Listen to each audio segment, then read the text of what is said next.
Primera Tesalónica 4, versículos 1 y 2, dice así la palabra de Dios.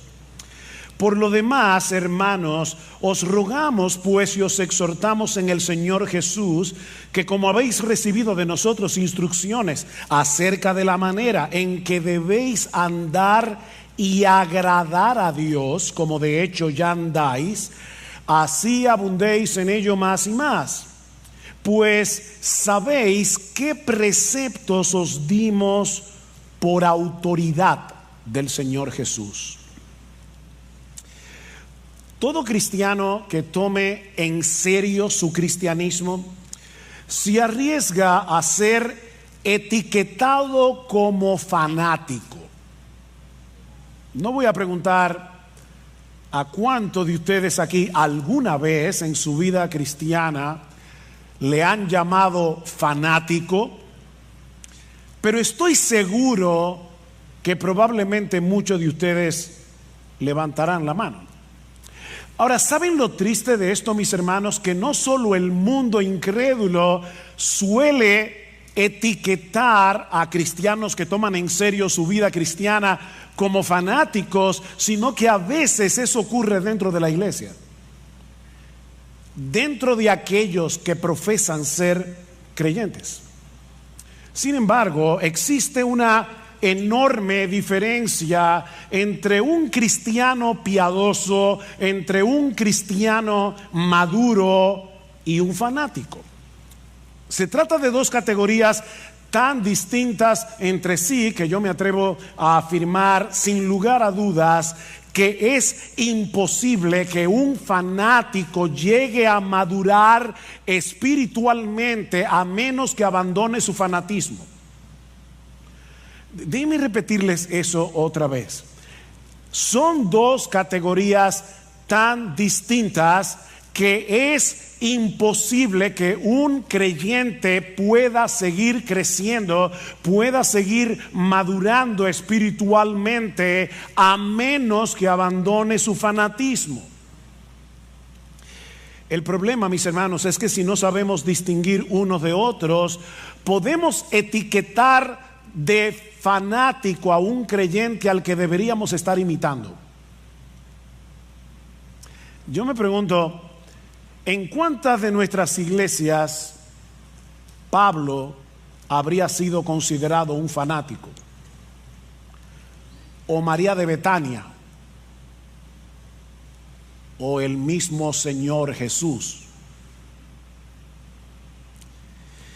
El diccionario de la Real Academia define el término fanático como alguien que defiende con tenacidad desmedida y apasionamiento creencias u opiniones religiosas, o alguien que está preocupado o ciegamente entusiasmado por una cosa.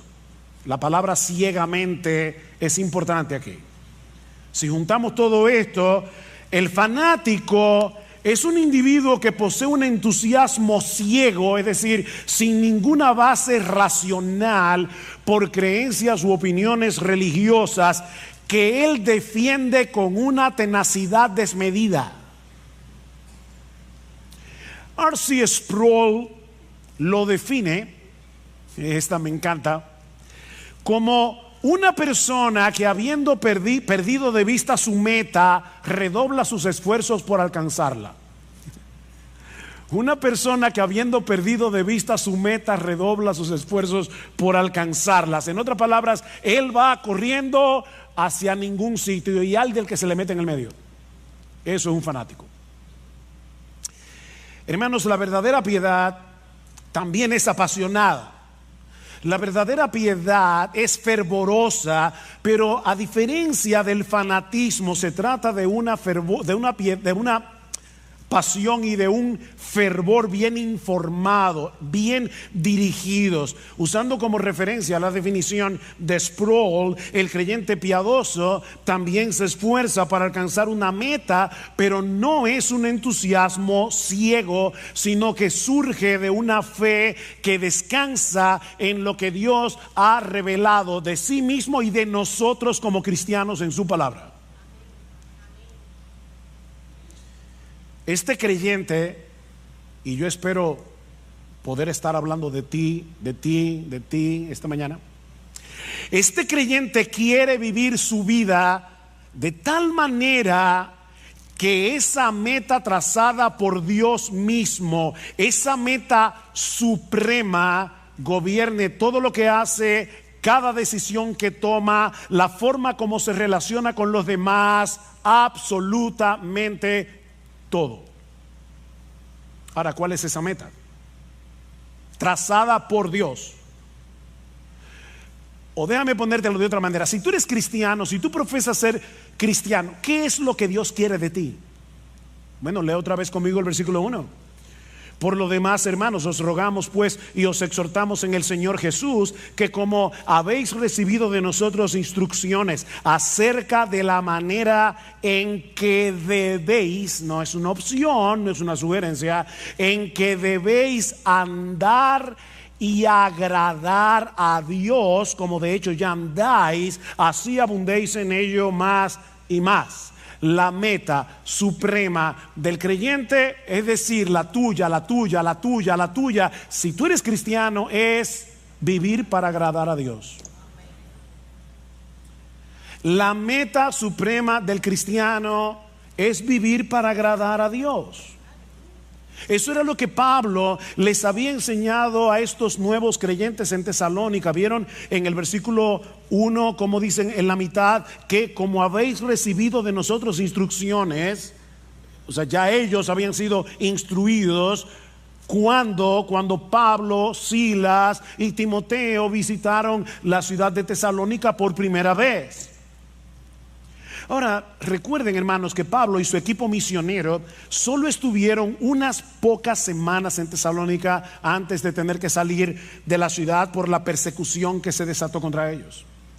Y en ese breve tiempo, una de las cosas que ellos enseñaron a estos recién convertidos es que ellos debían vivir para agradar a Dios.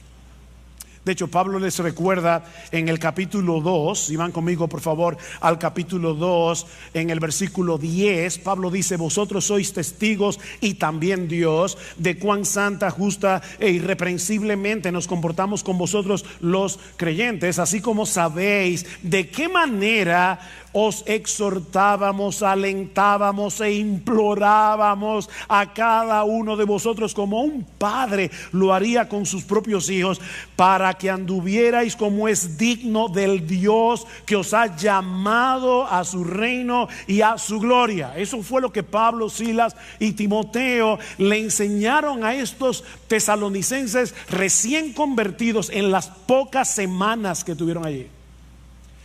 Compórtense como es digno del Dios que os llamó a su reino y a su gloria. Así que mi hermano, mi hermana, no importa si tú te convertiste hace 30 años, no importa si tú te convertiste hace 2 semanas, la meta suprema de tu vida debe ser agradar a Dios en todo lo que haces. La meta de tu vida es vivir como es digno de ese Dios que en una manera eficaz te llamó personalmente con nombre y apellido para que tú compartas su reino y su gloria. Te repito, yo no sé si te convertiste hace 30, 40, ahora en la actividad que teníamos con los nuevos hermanos de la iglesia que fueron recibidos recientemente. Les decía: bueno, mi nombre es Ugel Michelén, tengo 45 años de convertido. No importa. Y yo me convertí hace 6 meses. No importa. La meta tuya y la mía es exactamente la misma. Yo con 45 años, tú con 6 meses.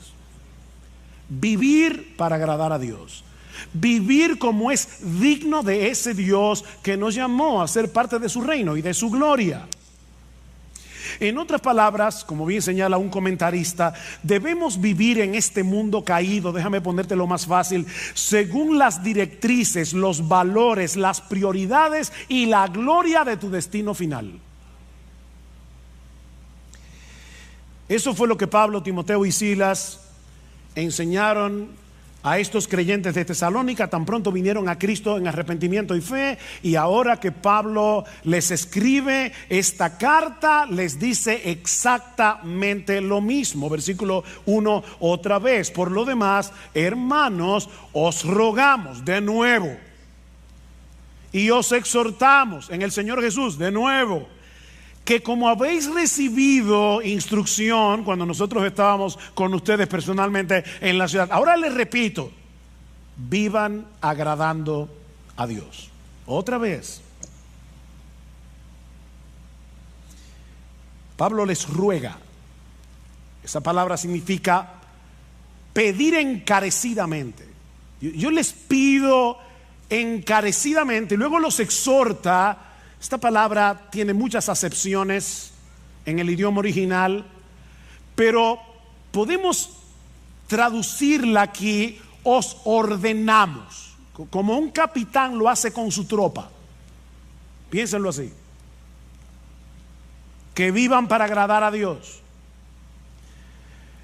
Pablo era un buen pastor y como un buen pastor, él se dirige a ellos con ternura: os rogamos, y con firmeza os ordenamos. ¿Ven? Ternura y firmeza al mismo tiempo. Y les recuerda que su ruego y su exhortación llevaban el sello de la autoridad del mismo Cristo. Os rogamos y exhortamos en el Señor Jesús. En otras palabras, como aquellos que hablan y escriben en el nombre del Señor Jesús. ¿Recuerdan la gran comisión? Jesús posee toda autoridad en el cielo y en la tierra, y Él es el que nos ruega y nos exhorta por medio de sus apóstoles y ahora por medio de su palabra, que tengamos como meta suprema en nuestras vidas vivir para agradar a Dios. Cuando queremos agradar a una persona, procuramos causarle satisfacción, complacerla, satisfacer sus expectativas, ¿no es así? Bueno, mis hermanos, nuestra meta en la vida, miren qué simple, es causarle satisfacción, es complacer, es satisfacer las expectativas de Dios.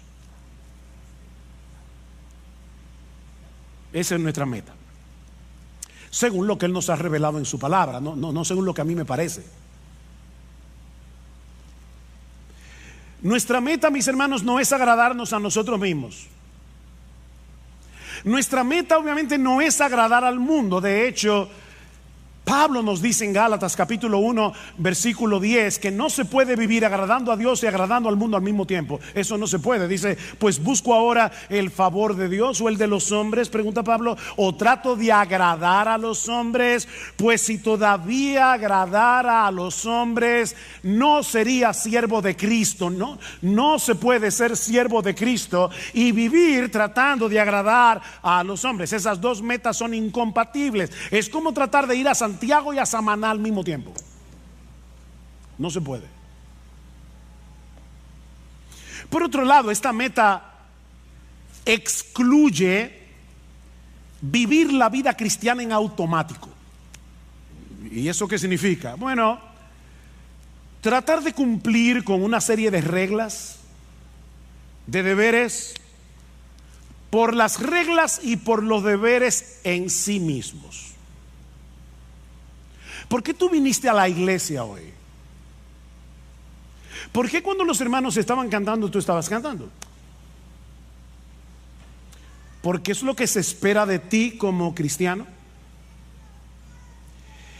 Tengo que hacer esto porque Eso es lo que el cristiano está supuesto a hacer. No, mis hermanos, no. Hacemos lo que hacemos y dejamos de hacer lo que dejamos de hacer porque nosotros queremos agradar a Dios. Debiste haber venido a la iglesia porque a Dios le agrada que tú vengas. A Dios le agrada que tú vengas. Y eso hace toda la diferencia del mundo entre un fariseo y un cristiano, entre un legalista y un cristiano. Dice John Piper, agradar a Dios no es simplemente un deber religioso, es la esencia misma de la vida humana. O sea, oigan esto, hermanos, una persona, un ser humano que no está viviendo para agradar a Dios es como un reloj que no da la hora. Amigos que nos visitan, de verdad, lo que voy a decir ahora no quiero sonar ofensivo, así que voy a tratar de ser lo más dulce, tierno, tranquilo que yo pueda. Una persona que no vive para agradar a Dios no sirve para lo que fue creado.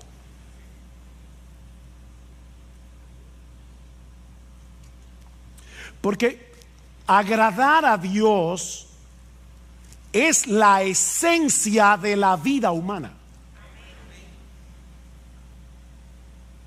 Y el ejemplo más evidente de esa realidad, obviamente, el modelo por excelencia es Jesús. Él es el modelo por excelencia de lo que significa ser humano. No olviden que sí, Jesús era verdadero Dios, pero cuando se encarnó era verdadero hombre. Verdadero Dios, verdadero hombre. Dice el Señor en Juan 8:29, el Padre no me ha dejado solo porque yo hago siempre lo que le agrada. Yo hago siempre lo que le agrada, a tal punto que en el huerto de Getsemaní le dijo: Padre mío, si es posible, pasa de mí esta copa, pero que no sea mi voluntad sino la tuya. O sea, Cristo estuvo dispuesto a agradar a Dios aunque eso implicara su muerte en la cruz, hasta ese punto. Yo hago siempre lo que le agrada. Jesús no vivió su vida terrenal en automático. Él siempre hizo lo que hizo con una meta delante de sus ojos. Yo quiero agradar a mi Padre que me envió. Bueno, pero eso es Jesús, que era un hombre perfecto, sin pecado, pero la realidad es que nadie puede agradar a Dios aunque lo intente, pastor. ¿Acaso no dice en Isaías capítulo 64, versículo 6, que todas nuestras justicias son como un trapo de inmundicia delante de Él? El mismo Dios dice en su palabra que todas nuestras justicias son como un trapo de inmundicia. ¿Cómo yo puedo agradar a Dios? Ese es un buen ejemplo de un texto citado fuera de contexto. Y recuerden que un texto fuera de contexto es un pretexto.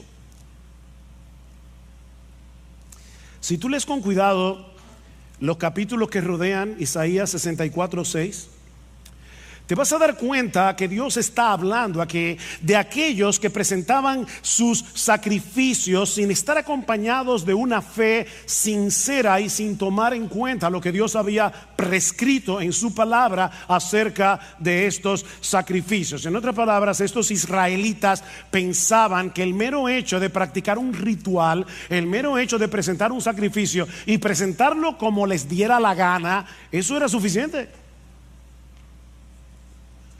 Pero ese texto no está diciendo que ningún creyente del Antiguo Testamento no podía agradar a Dios. En ese mismo pasaje, y ahí es que uno ve cómo el leer un texto fuera de contexto se convierte en un problema. Porque si tú lees, ¿verdad? Déjenme decirles algo que yo espero que ustedes estén bien despiertos. Pero Isaías 64:6 está después de Isaías 64:5. ¿Lo captaron? Ok. Déjame decirte lo que dice el texto anterior, Isaías 64:5. Saliste al encuentro del que con alegría hacía justicia, de los que se acordaban de ti en tus caminos. Algunos israelitas sí estaban haciendo justicia.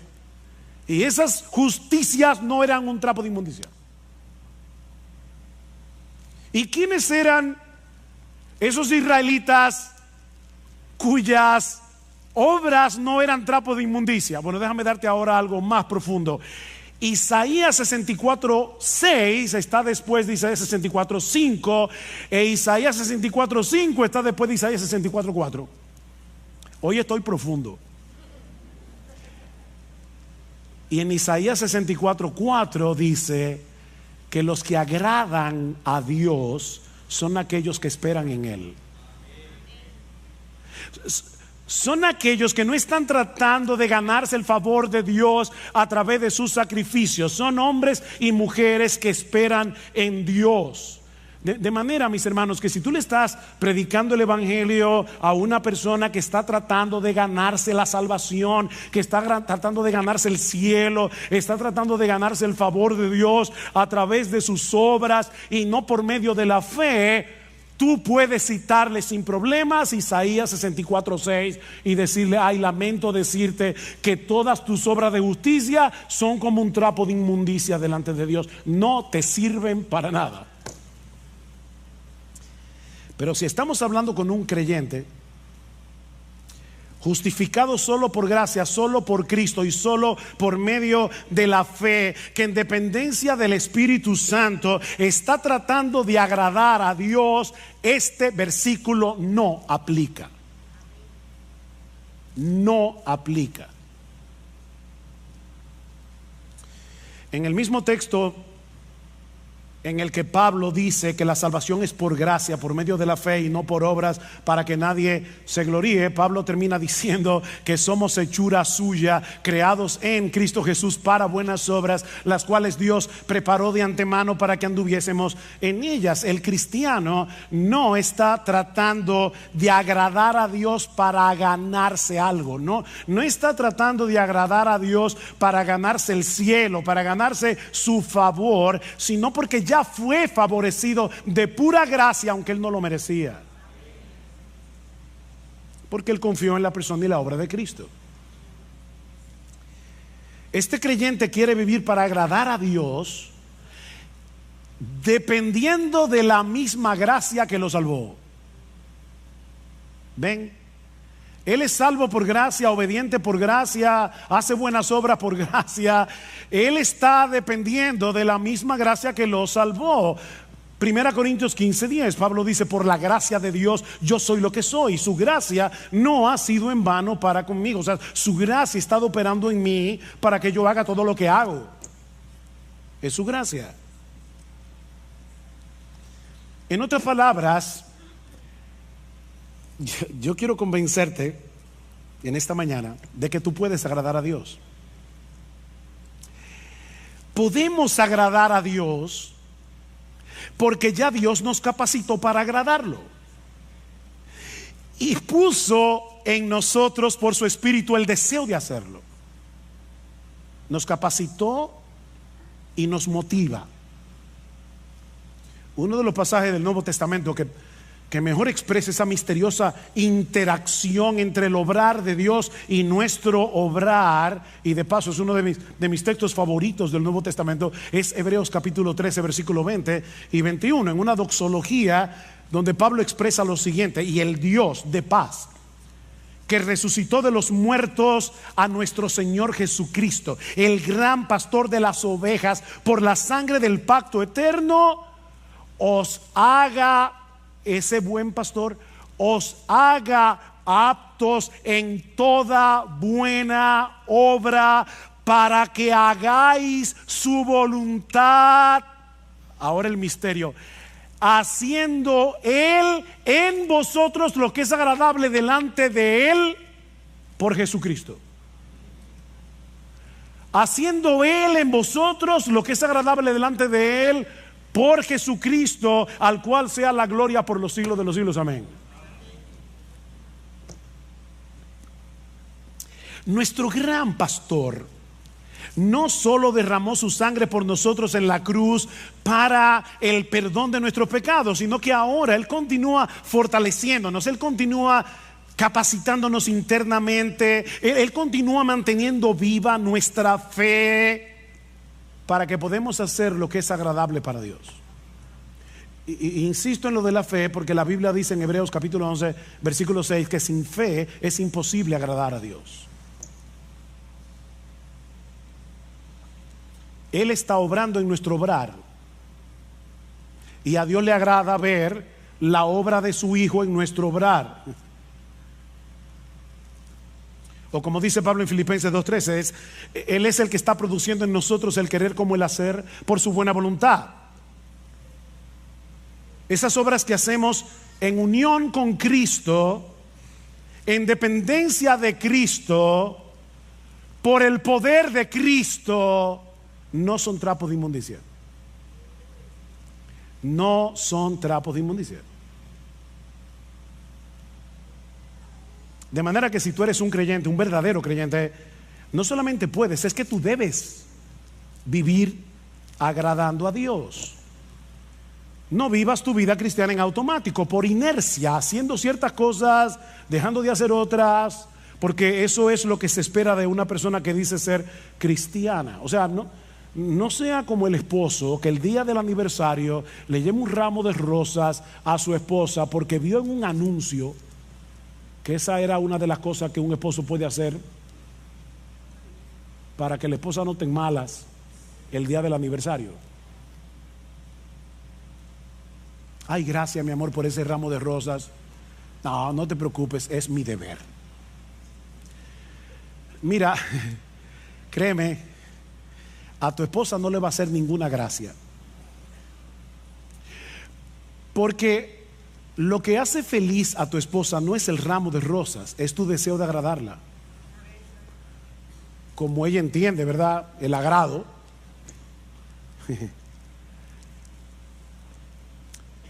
Bueno, en un grado infinitamente superior,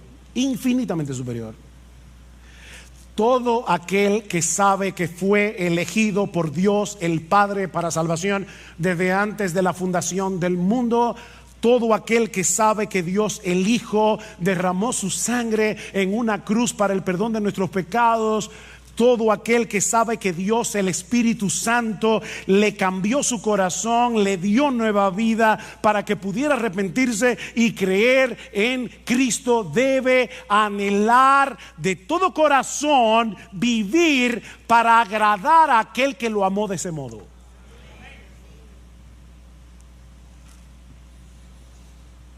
¿Y cómo luce esa vida que agrada a Dios? O planteándolo de otro modo, ¿cómo podemos los creyentes vivir de tal manera que Dios se agrade con nosotros? Bueno, en el resto del pasaje, hasta el versículo 12, Pablo va a decir algunas cosas que vamos a estudiar más adelante. Eso incluye la pureza sexual, versículos 3 al 8. Una de las cosas que vamos a ver allí es cómo nosotros podemos vencer la impureza sexual, la inmoralidad sexual. Pablo habla de eso en ese texto. Pero la pureza sexual es algo que agrada a Dios. En los versículos 9 al 10 vemos que el amor entre los hermanos es algo que agrada a Dios. Y ahora sorpréndete, en los versículos 11 y 12 vemos que a Dios le agrada ver a una persona siendo responsable en su trabajo. ¿Tú sabías eso? Que cuando tú eres responsable en tu trabajo, a Dios le agrada eso. Eso lo vamos a ver en el texto. Yo no me estoy inventando nada. Así que en este pasaje vemos que la pureza sexual, el amor entre los hermanos, el amor creciente entre los hermanos y la responsabilidad laboral son cosas que agradan a Dios. Pero la Biblia menciona muchas otras cosas que son del agrado de Dios. En el texto que leímos al principio, en la carta de Pablo a los Colosenses, Pablo dice a estos hermanos que él está orando por ellos y pidiendo que ellos sean llenos del conocimiento de su voluntad en toda sabiduría e inteligencia espiritual, para que andéis como es digno del Señor, agradándole en todo. Pastor, en el texto griego, ¿qué significa la palabra todo? Eso mismo. Todo. Todo. ¿Y cómo yo hago eso? Bueno, el texto sigue hablando y nos dice algunas formas en las que nosotros podemos agradar al Señor. Dice, llevando fruto en toda buena obra, una vida fructífera agrada a Dios. Sobre todo el fruto del Espíritu Santo, que es desarrollar en nosotros el carácter de Jesús, ¿verdad? Amor, gozo, paz, paciencia, benignidad, bondad, fe, mansedumbre, templanza. En la misma medida en que tú te pareces más a Jesús y menos a ti, Dios se agrada. Creciendo en el conocimiento de Dios, dice Pablo. Lo que agrada a Dios no es que llenemos la cabeza de teología, de informaciones, es que crezcamos en nuestro conocimiento de Él para disfrutar de una mayor intimidad con Él. A mí me encanta leer biografías, es una de mis secciones de lecturas favoritas. Me encanta leer biografías. Recientemente estuve leyendo, he leído 2 biografías en este año. La biografía de R.C. Sproul, que murió hace recientemente, y la biografía de Tim Keller, que también murió hace relativamente poco tiempo. Yo tuve la oportunidad de saludar a esos 2 hombres en diferentes eventos. Ahora, si ustedes me preguntan, ¿tú conociste a R.C. Sproul? Mi respuesta, no. ¿Tú conociste a Tim Keller? No. Yo tengo información acerca de ellos 2, pero yo no los conocía. Bueno, se puede tener información de Dios y no conocer a Dios.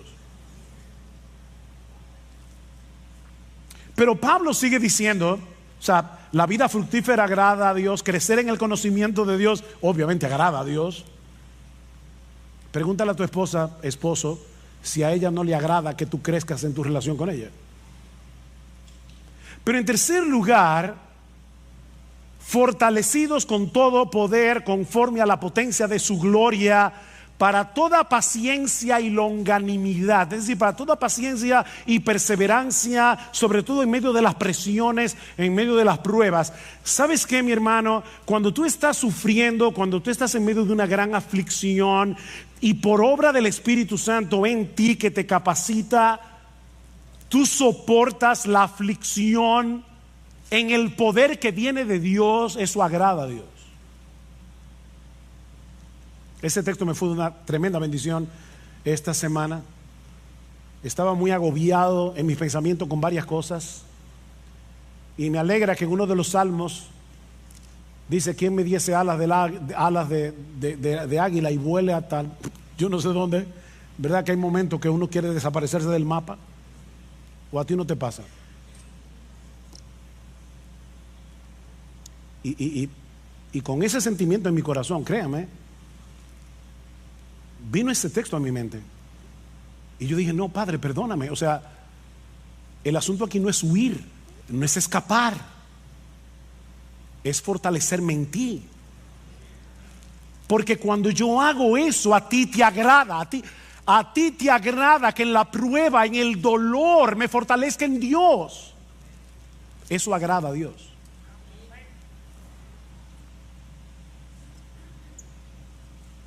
Y sigue diciendo: con gozo, dando gracias al Padre que nos hizo aptos para participar de la herencia de los santos en luz. En otras palabras, una vida gozosa y agradecida agrada a Dios. Una vida con gozo y con gratitud agrada a Dios. Y créanme, hermanos, yo podría seguir citando texto tras textos. Pablo dice en Romanos capítulo 12 versículo 1 que presentar nuestros cuerpos en sacrificio vivo sobre la base de lo que Cristo hizo por nosotros en el Evangelio. Os rogamos por las misericordias de Dios. Cuando presentamos nuestro sacrificio, nuestro cuerpo en sacrificio vivo, eso agrada a Dios. Romanos 14 y 18 dice que cuando nosotros restringimos nuestra libertad cristiana por amor al hermano débil, eso agrada a Dios. Dicen Romanos 14, 18, dice, porque el que en esto sirve a Cristo, o sea, en restringir tu libertad, yo sé que yo puedo hacer esto, pero aquí está mi hermano débil, puedo llevarlo a él a pecar, me voy a restringir de mi libertad. Dice Pablo, el que en esto sirve a Cristo agrada a Dios. Y más adelante en Romanos 15 dice: cada uno de nosotros agrade a su prójimo en lo que es bueno para edificación, porque ni aun Cristo se agradó a sí mismo. El Hijo de Dios, el que sí podía vivir para agradarse a sí mismo porque es Dios, decidió no agradarse a sí mismo. Y porque Cristo decidió no agradarse a sí mismo, es porque tú eres salvo. Porque si hubiese querido agradarse a sí mismo, no habría ido a la cruz. Y ahora Pablo está diciendo: mira a Cristo y vive así. Hijos, niños y jóvenes, obedecer a vuestros padres agrada a Dios. Colosenses capítulo 3 versículo 20 dice: hijos, obedeced a vuestros padres en todo, porque esto agrada al Señor. La próxima vez que tus padres te pidan algo que no te agrade hacer, no piensa en este momento: lo que mi papá me está pidiendo no me agrada, pero a Dios le agrada que yo obedezca, a menos que sea un pecado. A Dios le agrada que andemos en comunión con Él. Es interesante que en Génesis capítulo 5 versículo 22 dice que Enoc anduvo con Dios. Ustedes conocen ese texto. Pero en la versión griega del Antiguo Testamento, conocido como la Septuaginta, dice que Enoc agradó a Dios. O sea, donde dice que Enoc anduvo con Dios, la Septuaginta dice agradó a Dios. Y luego el autor de la carta a los Hebreos, basándose en este texto, dice: por la fe Enoc fue traspuesto para no ver muerte, y no fue hallado porque lo traspuso Dios, y antes que fuese traspuesto tuvo testimonio de haber agradado a Dios. ¿Ven que se puede agradar a Dios? Dios no le dijo a Enoc: eso es trapo de inmundicia. No.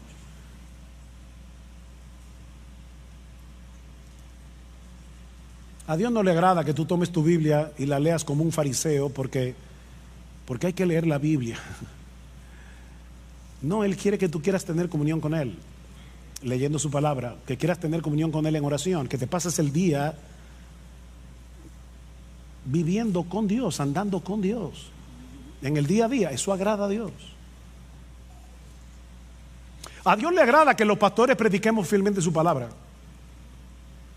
Este texto siempre es una motivación para mí. En Primera Tesalonicenses capítulo 2 versículo 4 dice Pablo que su exhortación a ellos no procedió de error, ni de impureza, ni fue con engaño, sino que así como hemos sido aprobados por Dios para que se nos confiara el evangelio, así hablamos, no como agradando a los hombres, sino a Dios. O sea, Pablo dice: cuando yo predico la palabra, yo no trato de agradar a los hombres. Claro, tampoco me digo hay que ofenderlos. Pero mis hermanos, cuando un pastor predica fielmente la palabra, eso agrada a Dios. A Dios le agrada que compartamos lo nuestro con el que tiene necesidad. Hebreos capítulo 13 versículo 16: y de hacer el bien y de la ayuda mutua no os olvidéis, porque de tales sacrificios se agrada a Dios. ¿Quiere que te cite más textos? No puedo. Alguien lo resume de esta manera: cada vez que tú confías, o sea, vives por fe y obedeces, estás agradando a Dios. Cada vez que tú confías y obedeces, estás agradando a Dios. Así de sencillo. Él sabe que nuestra fe no es perfecta. Él sabe que nuestra obediencia no es perfecta. Él no está esperando perfección para agradarse de nosotros. Lo que Él está esperando es que nosotros vivamos intencionalmente para Él en dependencia de Él. No te olvides, mi hermanos, que Él es nuestro Padre en virtud de nuestra unión con su Hijo. Y es a ese Padre que estamos tratando de agradar.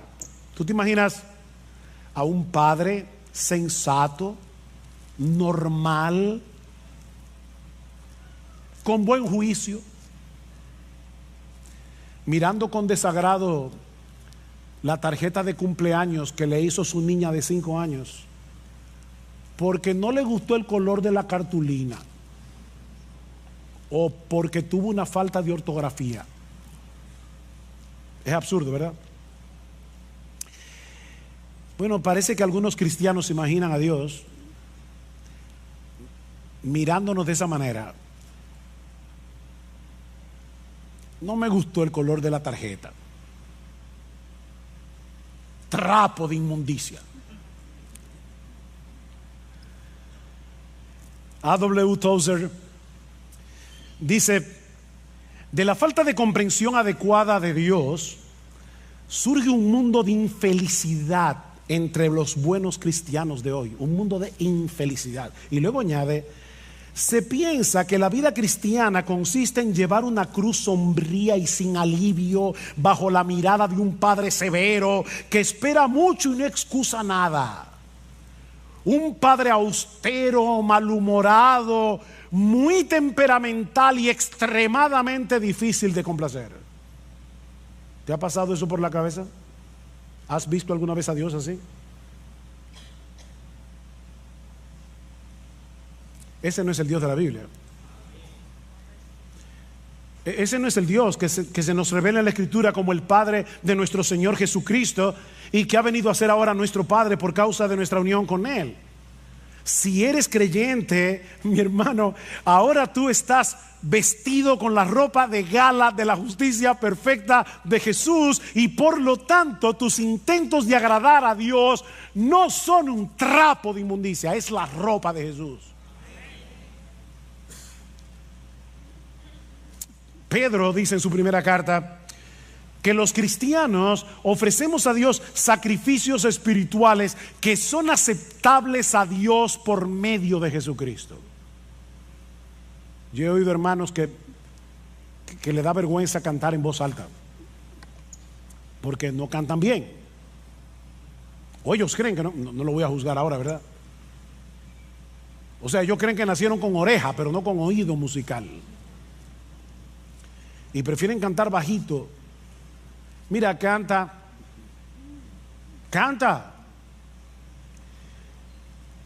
Que tus gallos y tus desafines son lavados por la sangre de Jesús antes de que lleguen al oído del Padre. Tus sacrificios espirituales son aceptables delante de Dios por Jesucristo. Ahora, no me malentiendan, yo no estoy diciendo que podemos darle a Dios cualquier cosa y vamos a esperar que Él se contente con eso. No, yo no estoy diciendo eso. Lo que estoy diciendo, mis hermanos, es que tú y yo, si somos cristianos, debemos entregarle toda nuestra vida viviendo intencionalmente para agradarle a Él, pero sabiendo de antemano que la perfección de Jesús cubrirá todas nuestras imperfecciones. Eso es lo que estamos diciendo. Pero vive para agradar a Dios.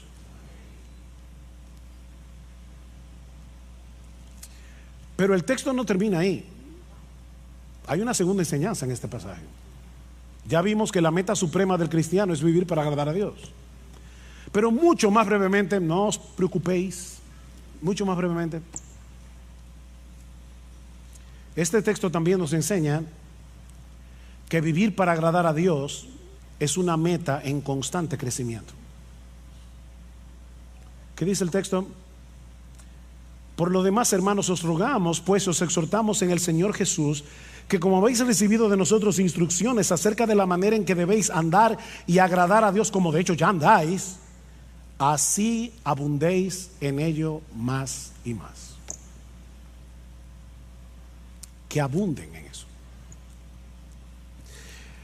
La iglesia en Tesalónica era inusual en muchos sentidos. Estos creyentes estaban en un medio sumamente hostil para el cristianismo, rodeados de paganismo y de inmoralidad. Imagínense un grupo de nuevos creyentes en Nueva York, en el Bronx, pleno Manhattan, o en la ciudad de Londres, o cualquiera de esas ciudades super secularizadas del día de hoy. Así era Tesalónica. Pero desde el momento en que Pablo y su equipo misionero le llevaron el evangelio, lo abrazaron de todo corazón, y dice en el capítulo 1 versículo 7 que ellos llegaron a ser un ejemplo para los creyentes en toda Macedonia y Acaya. O sea, en poquitas semanas esta iglesia llegó a ser una iglesia estable, una iglesia en crecimiento, una iglesia ejemplar. Pero Pablo está empeñado en que no se estancaran espiritualmente. Ya estaban tomando en serio sus vidas cristianas. Ven al versículo 1 otra vez. Dice, como de hecho ya andáis. Ven el paréntesis. Dice, yo les exhorto a que vivan así. De hecho, ustedes están viviendo así. Pero abunden en eso. Abunden en eso. Pablo quiere que la fe de estos hermanos, su piedad, sea desbordante. ¿Qué es lo que significa la palabra abundar? Que desborde, como un río.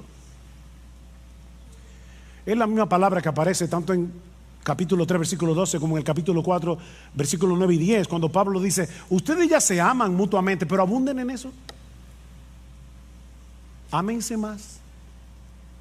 Crezcan en su amor. Estiren el corazón.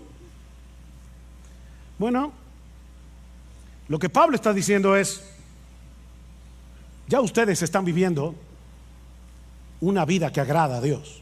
Ya lo están haciendo. Wow, qué elogio para una iglesia. Pero no se den el lujo de quedarse donde están. No se den ese lujo. Iglesia Bíblica del Señor Jesucristo, la vida cristiana es una vida en constante crecimiento. ¿Saben por qué?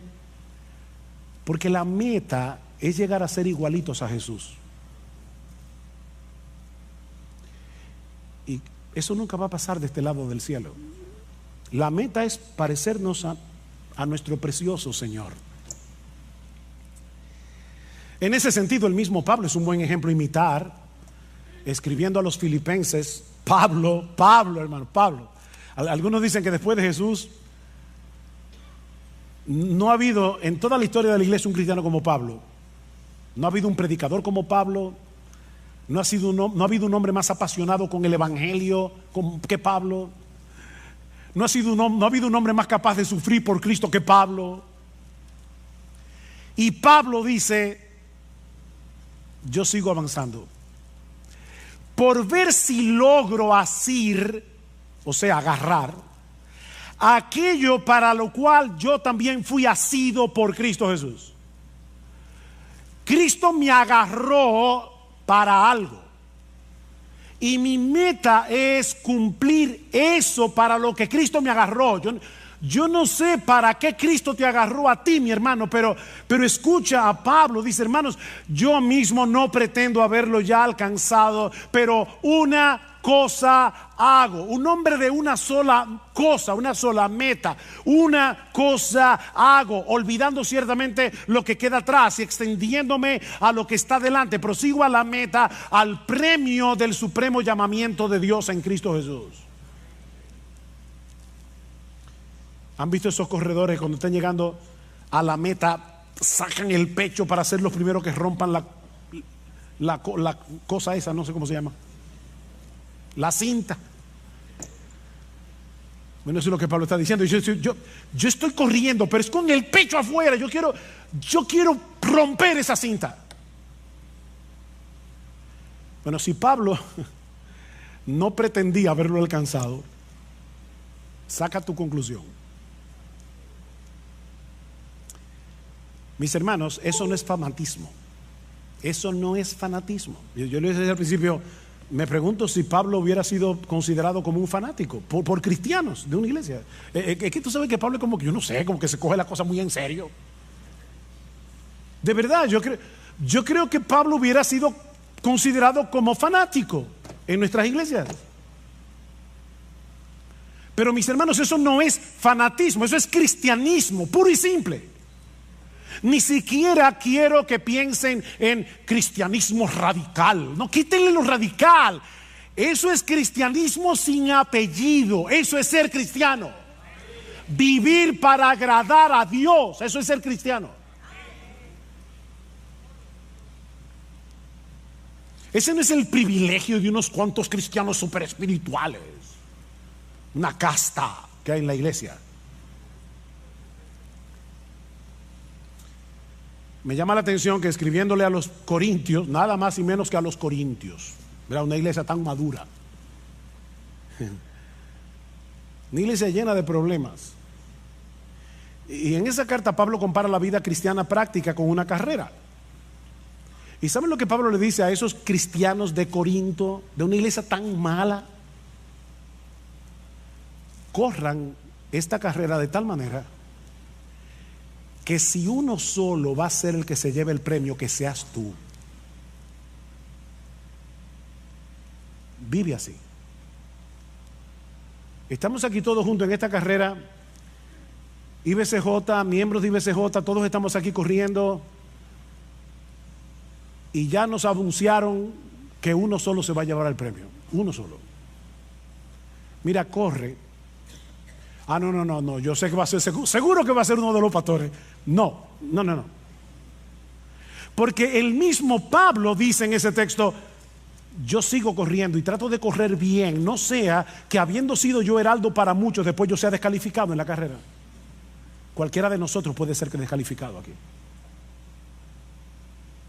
Corre tú, mi hermano, mi hermana, corre tú, como si fueras el único que fuera a llevarte el premio. ¿No sabéis que los que corren en el estadio, todos a la verdad corren, pero uno solo se lleva el premio? Le dice Pablo a estos creyentes. Corred de tal manera que lo obtengáis.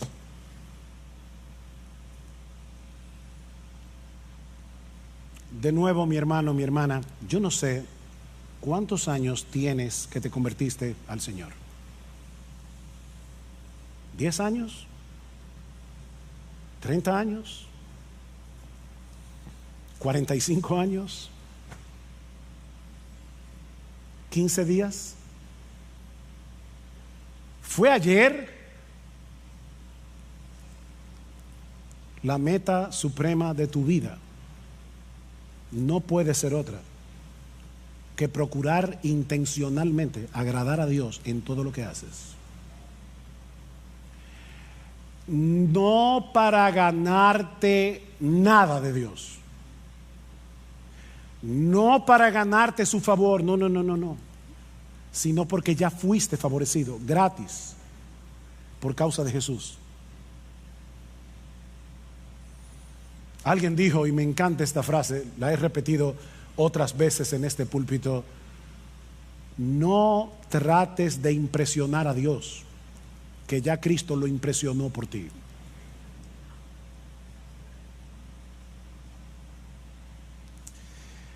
Para ponerlo de una manera que los niños que están aquí puedan entenderlo. Niños, cuando nos convertimos a Cristo, Dios nos puso a nosotros la nota de Jesús en todas las materias. Ya yo sé de antemano, cuando yo llegue al cielo y abra mi récord, yo tengo A más en todas las materias. Porque lo que hizo Dios es que me puso a mí la nota de Jesús y a Jesús le puso la mía, y por eso murió en la cruz. Y es descansando en esa justicia perfecta que ya tenemos en Él, es descansando en esa obra del Espíritu en nosotros, que ahora podemos seguir creciendo en nuestra relación con el Señor. Ahora podemos seguir creciendo en nuestra capacidad de amar a otros. Ahora podemos seguir creciendo en nuestra vida de santidad, en nuestro testimonio ante el mundo incrédulo. Y sobre todas las cosas, ahora podemos parecernos cada vez más a nuestro precioso Señor Jesucristo. Y eso es lo que más agrada a Dios, ver a su Hijo en nosotros. Así que, hermano, para concluir, olvídate todo lo que ha quedado atrás en tu vida cristiana. Todo, olvídate de eso. Y continúa extendiéndote hacia lo que tienes por delante. Porque no existe, óyeme bien, no existe una vida más plena, más bienaventurada, más dichosa, más satisfactoria, y no sé ya cuántos otros adjetivos usar,